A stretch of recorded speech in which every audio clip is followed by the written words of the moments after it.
Բարի ուշ գիշեր հարգելի հետևորդներ, ես ուզում եմ ներկայացնել Քոչարի ազգային վերածնունդ կուսակցության պաշտոնական հայտարարությունը։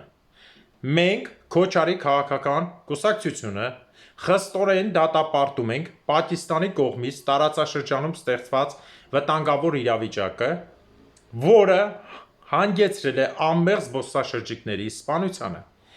Մենք բացահայտ մեղադրում ենք Պակիստանի կառավարությանը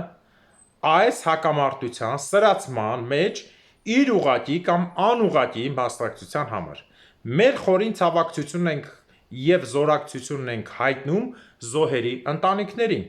Միևնույն ժամանակ մենք հիշեցնում ենք, որ Պակիստանը, որպես միջուկային զենք ունեցող երկիր, պարտավոր է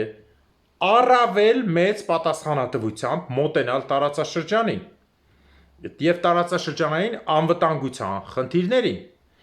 Խստորեն պահանջում ենք Պակիստանի իշխանություններից անհապաղ բացահայտել և պատժել բոլոր նրանց, ովքեր պատասխանատու են զբոսաշրջիկների սպանության համար,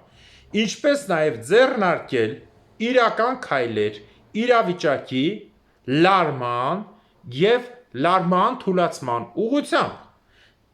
Ցավալի իրողություն է, որ Պակիստանը մինչև այսօր հրաժարվում է ճանաչել Հայաստանի Հանրապետության պետականությունն ու տարածքային ամբողջականությունը։ Մենք ևս մեկ անգամ ընդգծում ենք, որ նման միակողմանի քաղաքականությունը խաթարում է տարածաշրջանային կայունության և վստահության մթնոլորտի ձևավորմանը։ Կոչ ենք անում միջազգային հանրությանը ուշադրությամբ հետևել զարգացումներին և գործադրել ճնշում խուսափելու հետագա արյունահեղության համար։ Քոչարի ազգային վերածնունդ կուսակցության գերագույն մարմին։ Հարգելիներս, ինչի մենք սա արեցինք, որտեղ ոնց տեսնում ենք ցանկացած պատերազմին Հայաստանի Հանրապետության ղեկավարությունը գոյություն չունի։ Նա միայն զբաղվում է